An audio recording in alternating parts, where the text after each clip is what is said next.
Morning, everyone. We had a pretty dreary day today. I doubt we see the sun. The long spring here is still set at the end of this trail. I'll step up here and check the edge of this pond.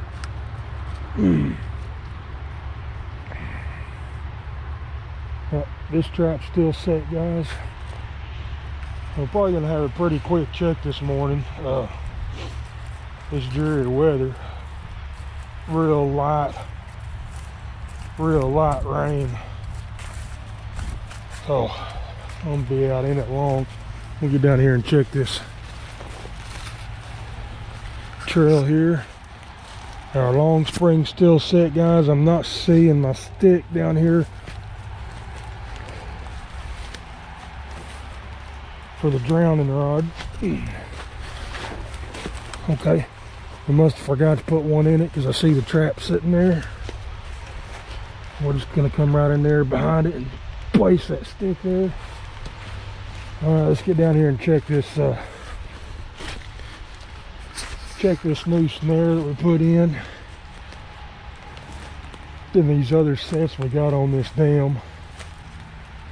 And snare still set, guys. This upper foothold is still set. I can see my stick right here on this foothold. I can see the trap right there, guys. And nothing's happening with this 330 either. So nothing happened right here last night at all. So I'm gonna keep on moving. All right, guys, made it over here to the mink sets. Now, yesterday, I brought some mink lure with me that I had in my bucket, and placed some mink lure at both of these traps here. On this one here, I just put it up in the hole on a stick.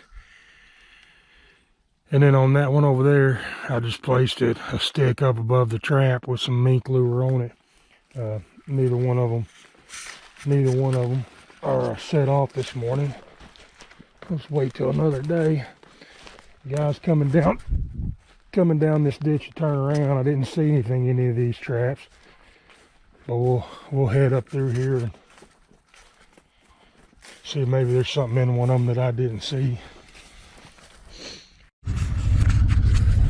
Yeah, everything's still set down here, guys. And right over here, right behind this tree, that biggest tree there, you can see our flags that we hung on that limb.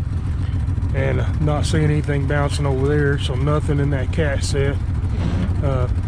Those cats too, you got to be careful with those cats because they like to hide. We could have a cat caught over there, and that thing's not going to be bouncing around like a coyote. He's going to be hunkered down laying in that grass, and there's a real good possibility we won't see him. So we'll probably walk over there and check on that one just to make sure. Nothing in our foothold over here across the dam. Looks like the upper part of this dam is trapped still there. We'll get out here and check these 330s and this cat set, guys. I think what I'm gonna do too while we're here, yeah, 330 still set here. Not seeing, just that one beaver I believe is all I caught out of here.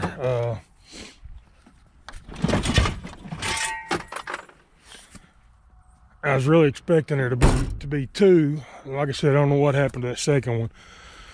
While we're here, I got my shovel, and we're going to step down in here and we're going to dig a pretty good gap out in this dam. Let some of this water start flowing, and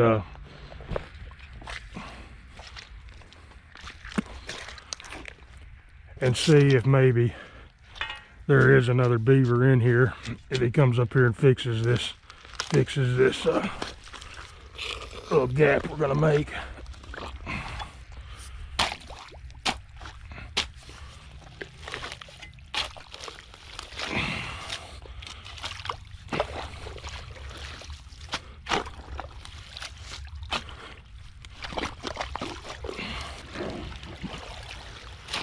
Alright guys, so it's got that little channel about as deep as what our shovel head is.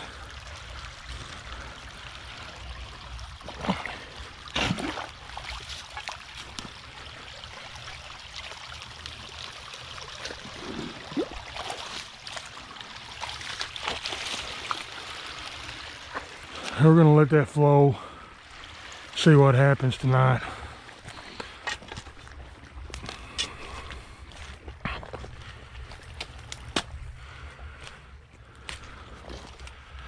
Foothold still set, guys, nothing in it. Still smell that skunk real strong.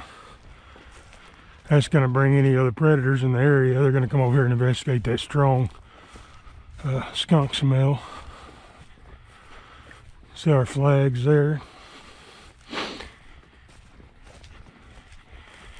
They're out up there underneath this biggest clump of grass where we got that trap. So nothing's disturbed. Everything's like we left it.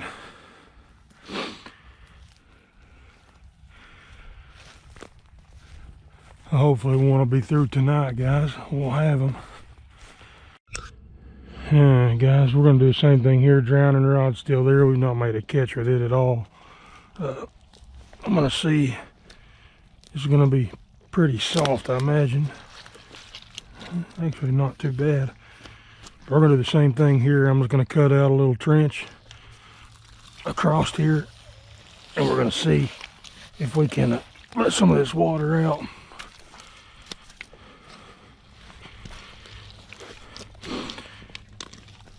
Till it's that old clay mud. As I'm here, guys, I see a coyote track coming across this dam. I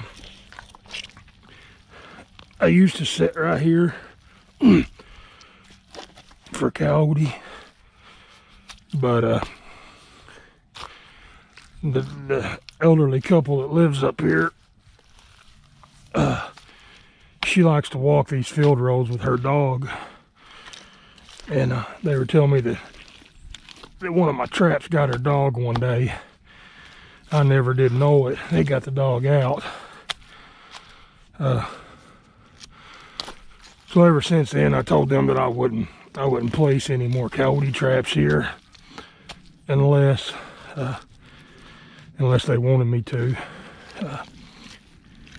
And I would only do water traps at this spot. So that's what I've been doing the last few years.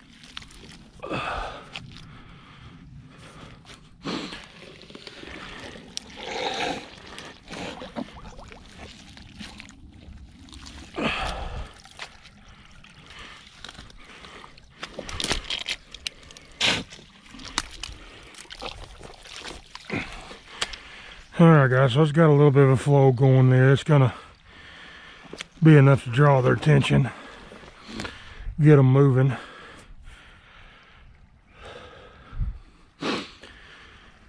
And get on up here, check these sets here at this dam,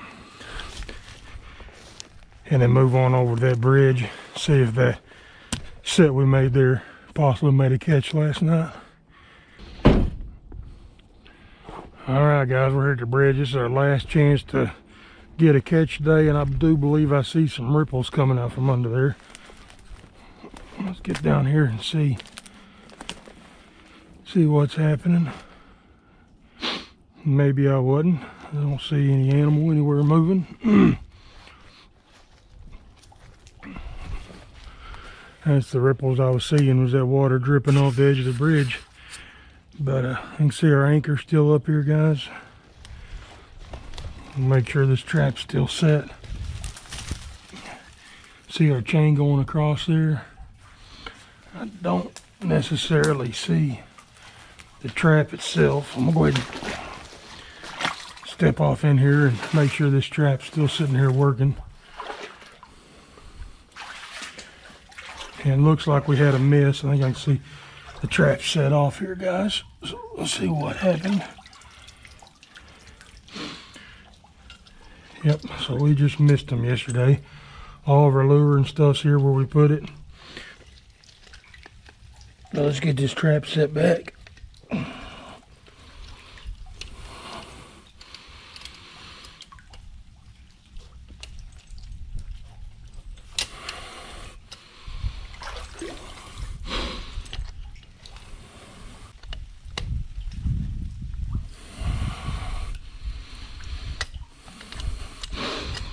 Even being too cool, these Duke traps are hard to set by hand. There's not much room. The jaw's so thick, there's not much room there between that dog and the jaw to get that dog over that jaw. I'll come over here and do it the easier way. Place it here on the ground. We put our knee on this loose jaw. That allows us both hands here working. But you really got to get that jaw pushed down to be able to get that dog under the pan. It's hard to do one-handed. So far, that's really my only complaint about these traps. That and them being so heavy. Now we're going to listen for that click on that night latch. There it is. I'm just going to stretch out here and put this trap right back in here again, guys. I'm going to scoot it back just a little bit this time.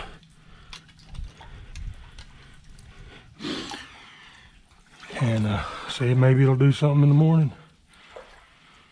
Y'all have a good day. That's going to be it. That's why we're under this bridge. You can target all kinds of animals under here. I mean, you can see all the coon tracks going along the edge. All your animals are going to be using that. A lot of times the skunks will use them upper banks under these bridges.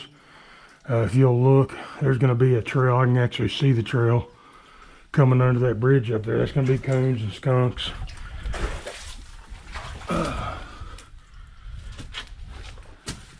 See if I can step up here and show you guys, I'll walk out, show you guys that trail going under there. So we got our low bank trail down there that they're using. And then right here, guys, you can see the really defined trail that all those critters are using to go underneath that bridge right there. So you can pick up a lot of fur underneath these county road bridges. Anyway, guys, that's going to be it. Short video. Nothing caught. Part of it. I'm going to get out of this nasty, dreary day, head back to the house, and find something productive to do. Hope y'all all have a wonderful day, and we'll see you tomorrow. All right, guys, we didn't have a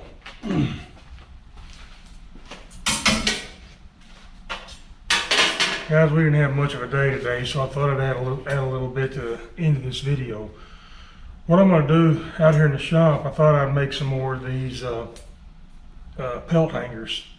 Real simple, real easy to make. So we're going to make one, different sizes. You can make them to whatever size you want. Here's a small one that's holding these muskrats here. And basically this pelt hanger, all you do is take the animal, run through the eye, and you can close it up here through this loop. And that's going to hold those pelts. You can hang that wherever you need to, in your shop, out of the way. So that's what I want to do today. Here's another one I've made. You can go as big as you want to on them. Usually about this size is about as much fur as you want to, weight-wise, just move around, easier to handle. I normally weld this J-hook on here, but we're going to do it today with a swivel. I know everybody doesn't necessarily have a welder. So the only tools we're going to need, guys, and set these to the side. We're just going to take these pelts and we're going to hang them up here out of the way. Guys, what I use, I am the caretaker of a cemetery during the summertime, and these are just flower holders. I've already used the third leg of this one, but all these are metal flower holders, and if you've got a cemetery close to you, get a hold of that cemetery board, or even go out and look in their dumpster if there's a dumpster, a trash pile, and these things are never ending, and all they do is get thrown away. So if you can utilize that, you can pick up some free material. You can use this wire to make you some stretchers like we're going to do here in a minute. I've even used them to make H stands for 330s. They work well. Yeah, so let's get started, guys. All you're going to need is metal, and like I said, I use these cemetery things.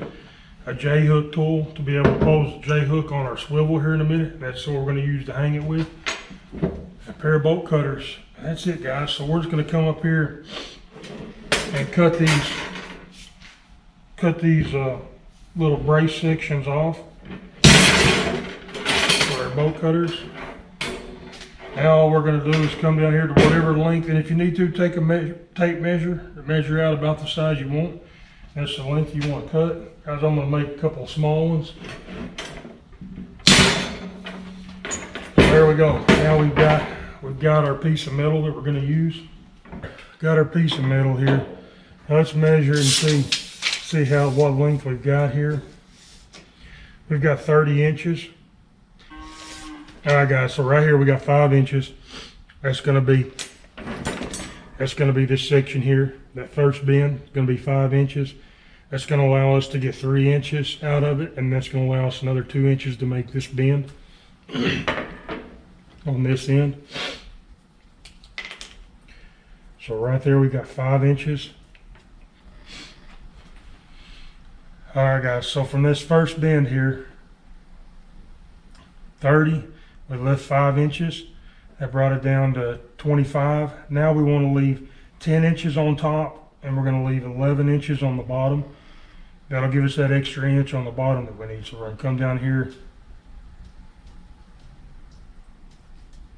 10 inches, that's going to put it at 15. We go 3 more inches, that's going to put it at 11. And once we make that bend at 11, that should allow us enough to get back over here to our turning point that we need over here. I'm just going to go ahead and mark this all the way around, so I have to hunt for it in a little bit. These marks, each one of those marks is going to be a bend. Alright guys, so what we've done, we've got this thing marked up now. What we've done, we've allowed 5 inches on this end. That's going to allow us 3 inches here. It's going to allow us 2 inches to make this bend that we need down here. And we left 10 inches on top, so our top's going to be a total of 10 inches. We're going to make another 90-degree turn, bend in it here, drop down 3 inches, another 90-degree bend here, and then that's going to allow us 12 inches on the bottom, and that's going to allow us a little hangover on this end. So we've got it marked, each spot that we need a bend, guys. Let's go ahead and mark. We've got our 5 inches marked here, but I don't have my 2 inches. So we'll just come in here, mark 2 inches here. That's where we want to make that first bend for that loop that's going to hold it. All right, guys, all I'm going to do, I've got my skinning machine has got these bias strips built in. So all I'm going to do is come here to these bias strips, go to my first mark, just shy of my first mark. That's going to allow me a little bit of that bend there.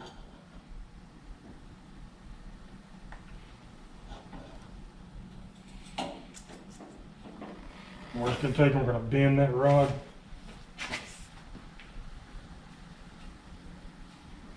Bend that rod all the way down that loop that we need there.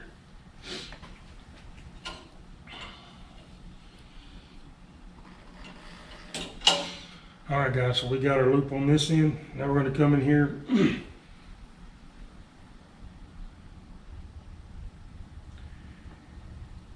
at our 3-inch mark. Now we want this loop to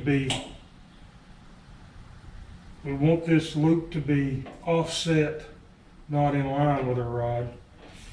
We're just going to come up here and we're going to make our first bend, 90 degree. There we go. We're going to come down here to our next mark, guys. We're going to make us another 90 degree bend.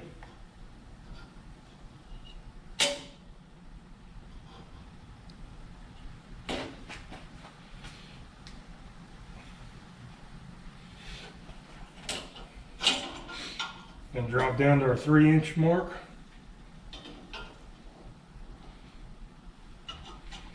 We're going to make us another 90 degree bend.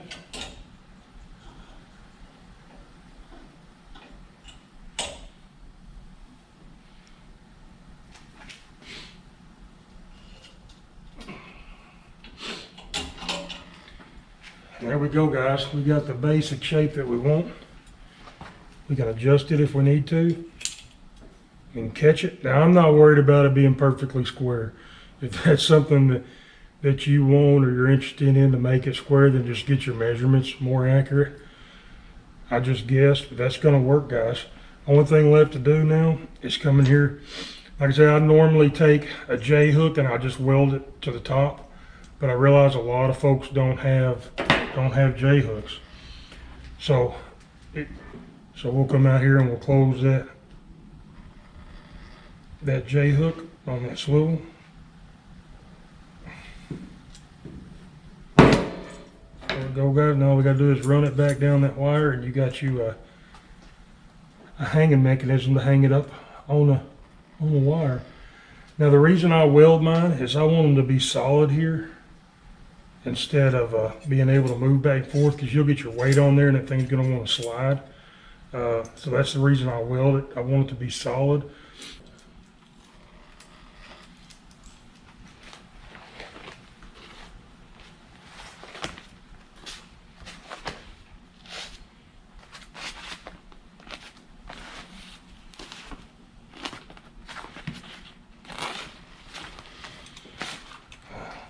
Close it up here so they can't slide off.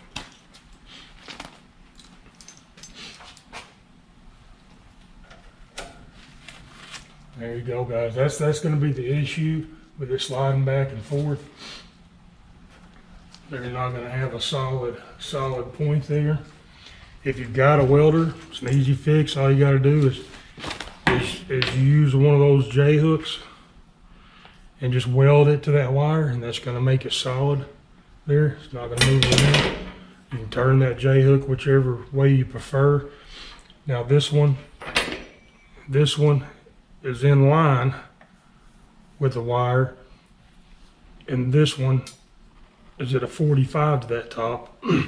This one works better if you're hanging it on a wire, like here behind me. Works better hanging on a wire. This one works better hanging on a nail.